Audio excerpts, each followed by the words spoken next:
All right, welcome to the Explainer. For generations, we've kind of been sold this one idea of toughness, right? It's all about gritting your teeth, pushing through the pain, no matter what. But what if that whole idea is, well, wrong? Today, we're going to dig into the science that shows true strength might be something completely different. So let's start with a really familiar image. This quote. It's from the legendary and, let's be honest, famously explosive basketball coach Bobby Knight. His sideline screaming matches are, well, they're iconic. And for the longest time, this was the picture of toughness we all had in our heads. Aggressive, totally uncompromising, and all about motivating people through sheer intimidation. Yeah, for decades, this was basically the playbook. The whole theory was pretty simple. You just grind people down, you push them way past their limits, and somehow that sheer force of will is supposed to forge this unbreakable character, this incredible resilience. But what if that entire model is just wrong? The one that celebrates the screaming coaches and that whole no pain, no gain mantra. What if it's all built on a huge misunderstanding of how we actually get stronger? Okay, to really see how deep this myth goes, we got to look at a legendary story in American sports.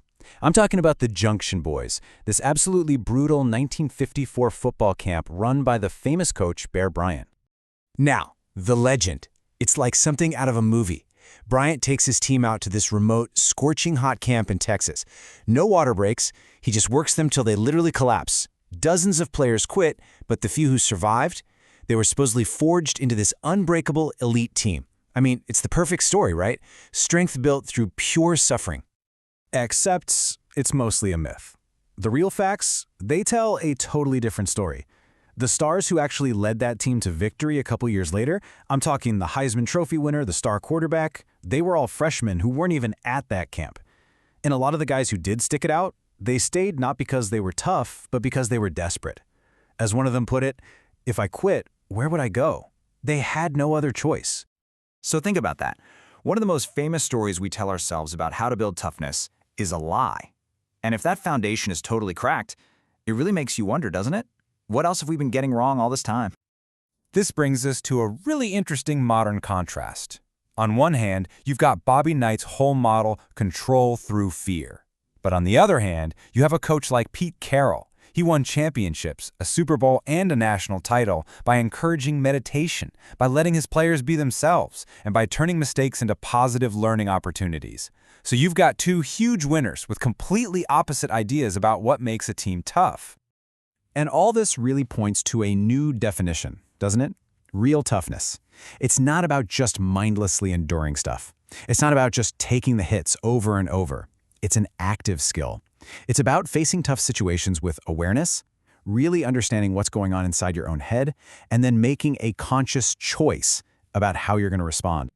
Okay, so if toughness is a skill, then how do we actually build it? Well, the answer starts to take shape when you look at a famous psychological experiment, one that, ironically, seems to be about the exact opposite of strength. So, back in the 60s, there was this experiment. Scientists exposed one group of dogs to these random, unavoidable shocks. Later, they put those same dogs in a new pen where they could easily escape the shocks just by jumping over a tiny little barrier. But you know what? They didn't even try. They just laid down and whimpered. They had learned to be helpless. But here's where the source material we're looking at offers this brilliant twist. What if we've been looking at that experiment all wrong? Maybe the dogs didn't learn to be helpless. Maybe that's just our default response when we're faced with stress we can't control. The real lesson comes from the other group of dogs in the study, the ones who figured out they could stop the shocks. They learned something crucial. They learned hope. They learned that what they did actually mattered. And this whole idea that a sense of control is the secret ingredient for resilience, it isn't just some psychological theory. It actually shows up in our biology. Check this out. A study of U.S. soldiers in Vietnam measured cortisol, the stress hormone. And what the researchers found was absolutely fascinating. Right before an expected attack, the enlisted soldiers, the guys who were highly trained for very specific tasks and had direct control over what they were doing, they actually showed a lower stress response. It was the officers, the ones with less direct, hands-on control over the immediate outcome, whose stress levels went through the roof. I mean, that perfectly illustrates the whole point, right? Real toughness isn't about being immune to stress. It's about how you perceive it. The second you feel like you have some control, some agency in a situation, your brain completely reframes it. That sense of control is like a switch that turns an overwhelming threat into a challenge you can actually manage. So this just completely flips how we should be thinking about strength. It's not about putting on a big show, being all bravado and shouting the loudest. Real toughness is an internal skill, and it's often built in those quiet moments of struggle that nobody else even sees. The author of the book we're pulling from, Steve Magness, he shares his own lifelong battle with OCD. His condition basically forced him to learn how to navigate a mind that was constantly sending him false alarms. He had to learn to create space between a thought and action. And that daily internal battle, something that society might look at and label a weakness, that's precisely where he forged his greatest strength. And that really leaves us with a powerful final question, doesn't it? The old model of toughness, it tells us to build this impenetrable wall on the outside. But what the science is showing us is that real strength is actually built from the inside out. It's not found by ignoring our inner world, but by learning to actually master it.